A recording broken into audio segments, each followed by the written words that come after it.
We've had a survey of innate behavior, and there's no question that some of it we must push back against with training if your dog is going to live in human society. And much of this is under the heading impulse control. What exactly do I mean by impulse control? Dogs are relatively impulsive animals. A squirrel runs, they chase. You come home, they greet explosively. You open the door, they charge through. They find a 3-day-old piece of sandwich on the sidewalk, they eat it. Dogs have significant selection history as opportunistic scavengers. They have a ready regurgitation reflex, which you likely have been treated to if you've had dogs for any length of time. They can afford an eat first, regurgitate later philosophy of life. They are much less penalized by dietary indiscretion than, say, cats. Because all this flies in the face of our cultural norms and can pose safety hazards, we need to actively teach dogs to cool their jets, which means in this course we will devote 4 lessons to building your dog's impulse control musculature. This set of behaviors is cumulative, so even if you like to skip around, do the next 4 lessons on impulse control in order. Your dog is going to learn sit and down stay, leave it, to not touch food or junk he finds, wait at doorways, to walk without pulling on leash, and some extra come when called distraction proofing. Because these behaviors are related, they inform each other. We get to capitalize on what in animal learning theory is called learning set. This is kind of meta-learning, learning to learn similar tasks. In this case, that circumspection, holding back, waiting, not succumbing to impulse, that is a strategy that really works. Our first 2 behaviors are downstay and sit-stay. The big ticket parameters, what in trainer jargon we call the money parameters, how trainers earn their money, are 3: distraction, distance, and duration. One thing you're going to notice right off the bat is that we do distraction first and duration last. If you did traditional obedience classes 20 years ago, this is going to feel foreign. In the old days, we often did duration first and distractions last, or distance first, then duration, then distractions. So why this parameter order? The reason is important. It supports the best and most efficient rate of reinforcement. Duration is by definition what we call the rate killer. Think about it. If you do a modest 15-second stay, your maximum rate of reinforcement is 4 per minute. And this assumes the dog gets every trial right and there is 0 latency between trials. By contrast, I can punch out 10, 12, or 15 close-up, brief distraction reps in a minute. I can also cover modest distances quickly. Put it this way, I have to do distraction and distance anyway. Let's punch out the quick-to-recycle reps early on and leave the rate-eating parameter for the more intermediate dog. That's smart, strategic training. So as you'll see shortly, I'll be starting Lulu with distractions. This is our first downstay session with Lulu, and the first thing I'm going to do is I'm going to roll her onto one hip because I have a slightly better chance of making my timing if she is rolled. I'm going to watch her rear right leg. First, too bad. 0 for 1. Good girl. 1 for 2. This is a 1 second. Notice that I'm holding the food within striking distance. I'm not holding it up here. Holding it here. Good girl. 2 for 3. Good girl. 3 for 4. This is formidable. 4 for 5. Very good. 3 seconds. 1, 2, too bad. 0 for 1. 1, 2, 3. 1 for 2. 1, 2, 3. Good girl. Ooh, boy, that was cutting it a bit fine. Oh, too bad. I'm going to roll her again. I'm on a 2 for 4. Whoops, too bad. And that's a 2 for 5, which means I'm going to drop back to 1 second. But first, I'm going to get her onto one hip rather than a sphinx down. 1001, good girl. Rate of reinforcement is my friend here. And I will be in the Goldilocks zone if I don't take coffee breaks between repetitions. Good girl. There's a 3 for 3, 4 for 4, 5 for 5. 3 seconds. 1, 2, 3. Who's good?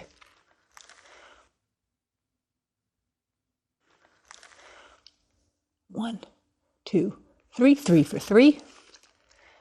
1, 2, 3. 4 for 4. 1, 2, 3. 5 for 5. 1 second on the floor, and I'm going to be ready to cover it with either my hand or my foot if and when she breaks. 1,000. Too bad. 0 for 1. I'm going to reposition her to her hip. Good. 1 for 2. Oh, too bad. You notice that I was a little bit thought police there. Maybe she would have made it, but if I had fudged it and given it to her, I very well might have been rewarding her intention to break. And so it's actually better to be a bit on the strict side. So that's a 1 for 3. Good girl. 2 for 4. That's going to pay me off in the long run if I don't try and manufacture winner trials. There we go. I think it was a 3 for 5. Let me do one more set. 1,001. Good girl. 2 for 2. This is a discretionary stick. Good. You can pay her the one on the floor or the one in your hand. That was a really good start at downstay. Now I'm going to repeat this exact same process for my first 3 steps of sit-stay. So first, let me get her into a sit. She's all dug in now, which is very, very good. This is a very impulsive dog, and these impulse control exercises are exactly what she most needs. Okay, release her. See if I can, okay, you can move now. She's like, the answer is don't move. And say, it is, but now it's going to be this one. 1,001, too bad. Good girl. Okay, I was thought police there. Good girl. 2 for 3, 3 for 4. Too bad. Now if she goes down, she didn't break the stay, so I'm going to give it to her. I'm not going to do this forever, but for this very first session, that is a lesser error than actually going for the food. That's just sort of an innocent mistake rather than that she was having impure thoughts about breaking the stay. Good girl. This is inevitably confusing because if you remember, initially we were prompting positions and targeting and everything by having her follow lures. And now we're teaching her sometimes you don't do that. The right answer is to resist temptation, which is what impulse control is about. They do catch on, but inevitably there's a little bit of confusion in learning. Good. So I'm going to do one discretionary stick set here. Good girl. 2 for 2. Whoops, too bad. Good girl. But I'm going to pay that because she did stay.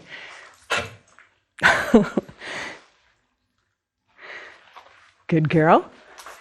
Whoops. I'm just going to reseat her.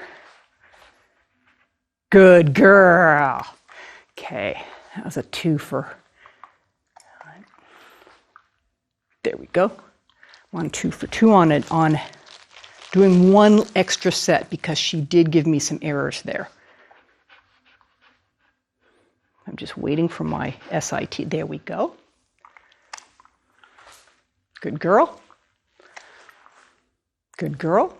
2 for 2. 3 for 3. 1,001. 4 for 4. 1,001. 5 for 5. 3 seconds. Who's my girl? Alrighty. Get my sit. Clever gal. 1, 2, 3. Clever girl. 1, 2, 3. 2 for, whoops, 2 for 2. That was, see if that comes back to haunt me. 2, 3. Good girl. Sometimes when you make a gray area call like that, you get your answer on whether it was a good call on the subsequent repetitions. Whoops, hang on. I don't want that to be a winner. I want a position pay at all costs. So even if I make an error, I'm going to always pay her in a sit. 2, 3. There we go. Okay, I'm going to push to the floor now, and this is going to be a problem. It's going to probably prompt a down or prompt movement. Too bad. So I'm going to cancel, one is really tough because it's counterintuitive on so many levels. Not only must she hold a sit, she has to hold a sit with a treat that's down on the floor, and that used to mean go down, and boy, this is so complicated. Good girl. Whoops. Oh, trainer error. Oh, but I paid her. That was a save from everybody. 1001. Very good. Add another one. Good. And there's a 4 for 5. So that would be a push. So on my next session, I will be able to proceed on my sit stay. There's inevitable confusion and conflation when you train multiple things. From the dog's perspective, sometimes I'm supposed to target food and other times it's a distraction I should resist. Seems unfair, but dogs cope just fine. He'll make innocent errors, but if you're on plan and changing criteria based on the numbers, he'll get it. Don't agonize, just keep training. Leave it or don't touch is a behavior that unpacks as the dog refraining from picking up or eating something he comes across. Might be a food accident in the kitchen, a piece of garbage on the street, or your cell phone on the ottoman. This is very against grain for dogs. And note that leave it is not the same thing as dropping something he's already picked up. It's not touching something in the first place. The method we're going to use is largely based on capturing. It requires you to notice him refraining, to notice his cessation of trying to get the treat, initially for just a split second. Let's have a go. Our next behavior is leave it, and the first step is that she pause and stop worrying at a treat in a closed hand. So for me, as the trainer, what I'm actually reinforcing is the absence of a behavior, and that can be slippery. It can feel slippery to train. And so what I'm doing is she knows there's a treat in there. Good girl. And she pauses. And when she pauses, just for 1 second, she stops worrying at it. That's the criteria. Good girl. Boy, she's being actually extremely good here. Okay. Good girl. And I don't care what she does. If she lifts her head, does something superstitious, as long as that pause. Okay? And now your dog may very well, the first time you offer stuff in a closed hand, I've got a little handful of treats here, they might very well worry at it and paw and throw treats. Doesn't matter. As soon as they stop trying to get it and they just sort of go still, 1001, that's your cue to pay. And also notice that I'm paying from my other hand. The reason for this is I would like to develop a bias. My eventual behavior is going to be her leaving greasy paper towels that she finds. She finds an animal carcass, she finds chicken bones, anything at all that she comes across that I want her to not touch. I want her to bias away from it. So I can help myself not only by reinforcing her for her self-control, but I can also teach her that the reward always comes from me, always comes away from the distraction or from the thing that she's supposed to leave. And that's going to eventually develop a superstition. She's going to snap her head the way I want. So I'm building for the long haul. There we go. So she's now done at least a 5 for 5 as I was describing this. And so now my next step is to open my hand. So when I open my hand, if she goes for it, I simply close my hand. If she refrains from going for it for 1 second, I pay. Looks like this. 0 for 1. Good girl. 1 for 2. Okay. Now this, you'd think, boy, this is counterintuitive. When can she take it? When can she not? Dogs are really good at very specific case learning. She's going to learn the difference between something that is really, truly offered to her. If you look at the difference, it's something that's right there. And then I actually say, here, have one. You can also use a verbal cue, but I prefer not to. The less sort of talking that people do while they're training, the more they get into the right habit, which is focusing on consequences. Good girl. Don't worry too much about antecedents. Girl. Okay, that's a stick. That was a 3 for 5. Good girl. That was a 1. Good girl. Who's good? Very good girl. Good girl. She's doing exceptionally well. This is formidable, and this is not her strong suit, impulse control. She's a very sort of quick, impulsive type dog. Very good girl. Okay, that was at least a 5 for 5. Now, I'm going to do 3 seconds and be ready to close if she goes for it. So let me just reload.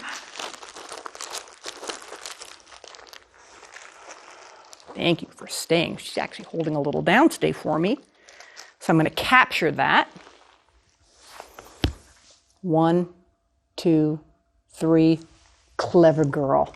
If she had gone for it, just close your hand. You don't need to say anything. You don't need to pull it away. All you need to do is close your hand. 1, 2, 3. She's already biased, and she's got her eyes on my other hand. This is one smart dog. 3 for 3. 1, 2, 3. There's a 4 for 4. 1, 2, 3. There we go.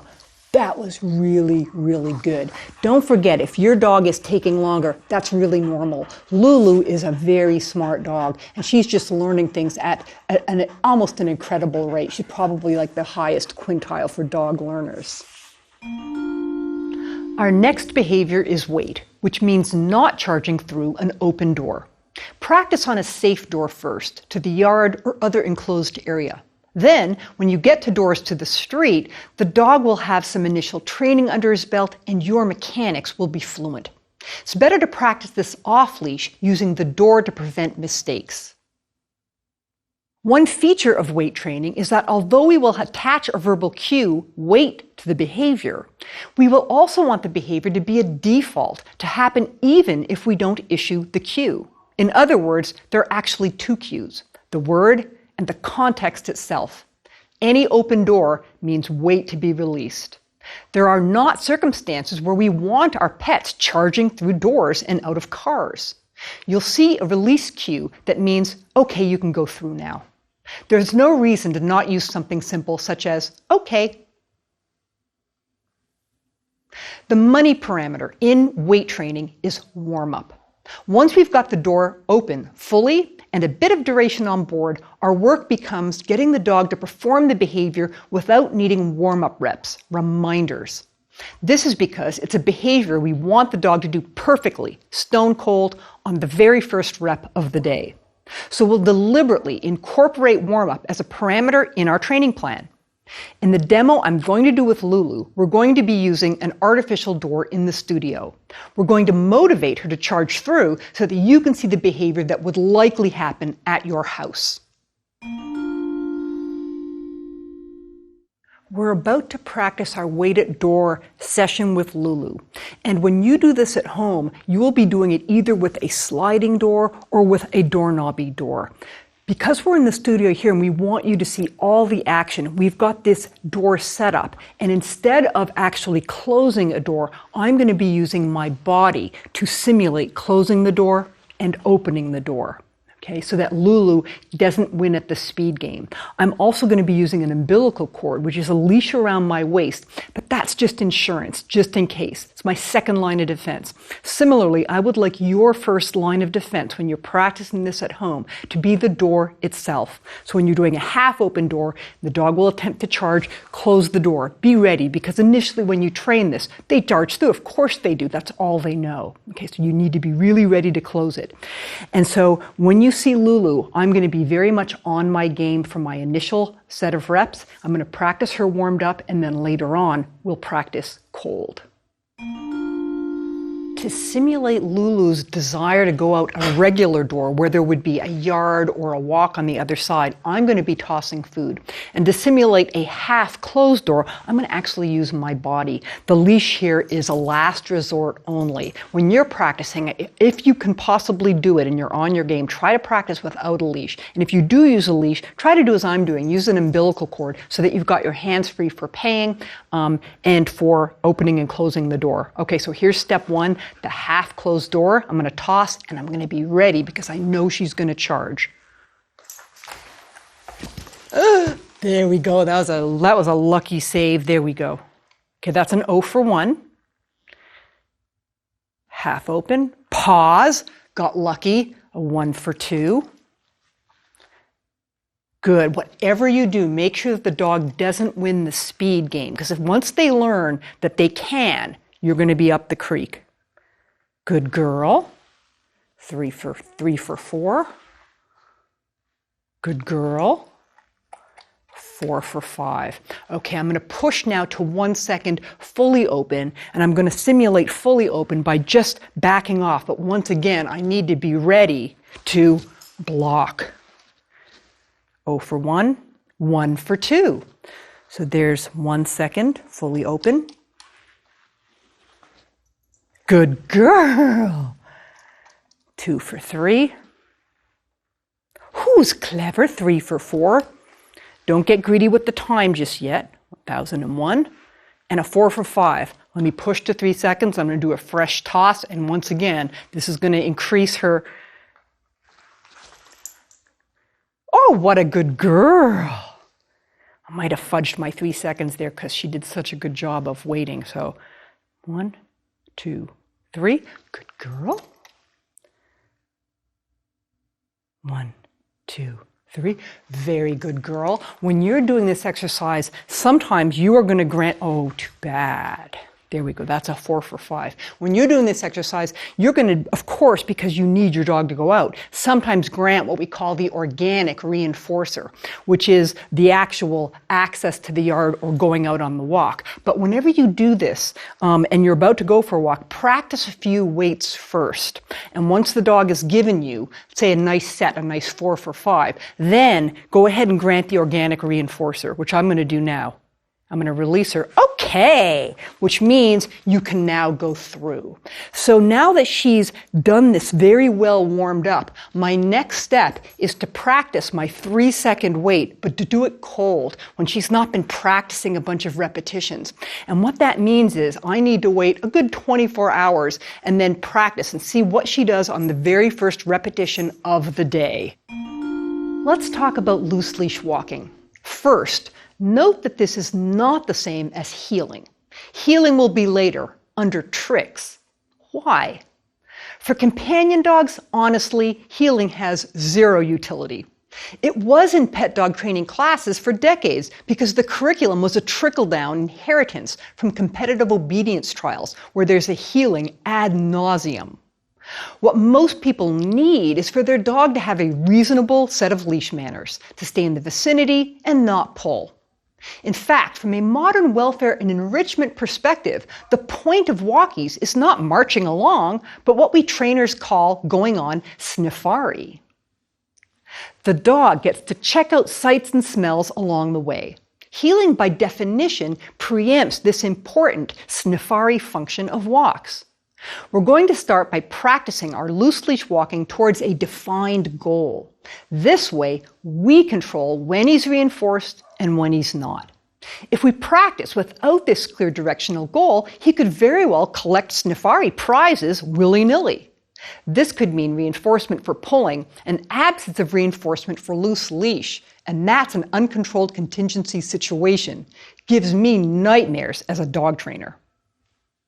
So we're going to set things up so she learns that what we want. Not only that, but we're going to impose high fines. If Lulu pulls, not only does she not go forward, but we will start all over again. This is the difference between, say, a $10 parking ticket and a $300 parking ticket. It's a clear enough contingency, and we've got control, so we can afford this black and white regimen. Let me show you.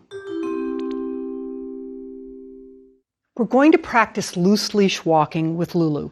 And this is in dog training what we call a digital exercise, meaning there's just right and wrong. And for me, it makes it kind of simple. Whenever she tightens the leash, so if the leash is taut, I stop moving and I go back to the start. If the leash is loose, I keep walking and I don't fudge it. I don't go faster to try and mask any errors she makes, and we keep going. And what we're going to do is we're going to have a goal. This is too nebulous and too kind of fuzzy to train if we haven't got a clear goal that I know she's trying to get to. So it's not really impulse control if we're just kind of all over the map. So I'm going to actually put a little pile of treats here. You can practice this towards a toy, towards a smell on the ground, towards anything at all that your dog is attracted to. It's just an opportunity to train. I'm going to go to here. I'm I'm going to standardize my leash length, and I'm going to do that by just holding onto it about here. Hold it close to my body so I'm not tempted to change the rules on her, and then we're going to start walking. Okay, so it's loose, I move, oh, it's tight, too bad. I commiserate with her, and we go back to start. It's loose, so I move. Oh, it's tight, too bad. We try again. It's loose, so I move. We make progress. Oh, and it's tight. So notice that I didn't mask her error.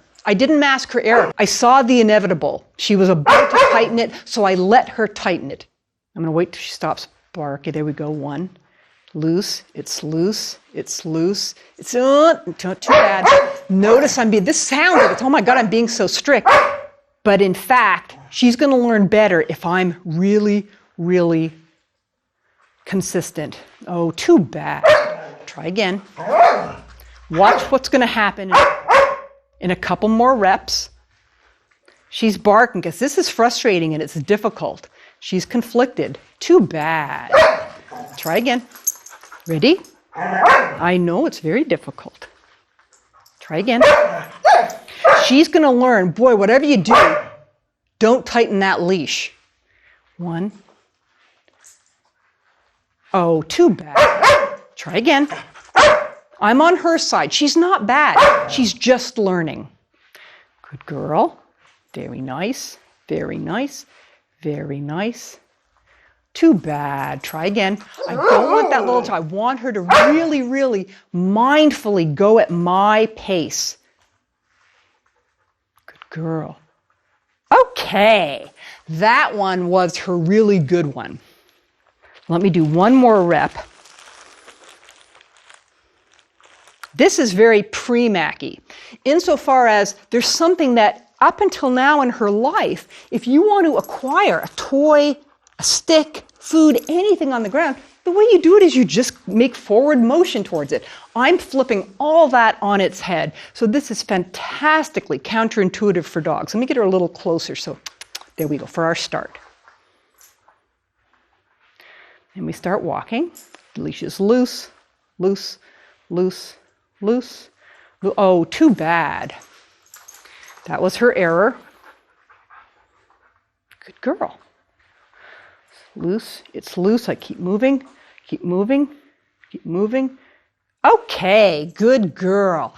And you notice that time her latency was a little bit better. It took me fewer tries to get there. She was also less frustrated because it was becoming clear to her. So don't give up if your first few trials are ugly. It can be. For you, this is very much about your cause and effect timing. As soon as the leash is taut, don't say, oh boy, I really wanted her to win that one. I'll just fudge it. That's disaster. You're just going to go downhill. The best thing you can do is be actually a little bit, it's going to feel mean. Go back to start if in doubt. Only keep going if the dog is very carefully minding their P's and Q's and keeping that leash loose. Do a final repetition. Here we go. I know it is there. Standardize my leash length, get it against, oh, it's tight, so we go backwards. There we go. Get a nice clean start. Uh-oh, she's looking a little impulsive. Too bad for you. And that's really, this is hard for dogs. So I do sincerely commiserate with her because this is just too bad. That's too bad. That's terrible for you. We hate it when that happens. But dogs cope with this. This is part of life. Not everything happens. If you chase a squirrel, it runs away. Good girl. Oh, too bad. Too bad. She said, oh, she thought she had a bird in the hand. I'm really making my point. You notice how I'm doing this. I'm not trying to walk quickly to help her win. She learns just too bad. She learns just as much from not winning. What I want is a dog that's going to fit well into society. And generally speaking, that means a dog who is very circumspect. For lack of a better word, too bad. That actually built a circumspect dog. Actually preempted what was going to be a tight leash. That's very thought policey timing. Good girl. Too bad. Here we go. Too bad. I'm very, very strict on this one. Too bad. I know it's a terrible thing. I know. There we go. Good girl. Good girl. Oh, too bad. It's a terrible thing.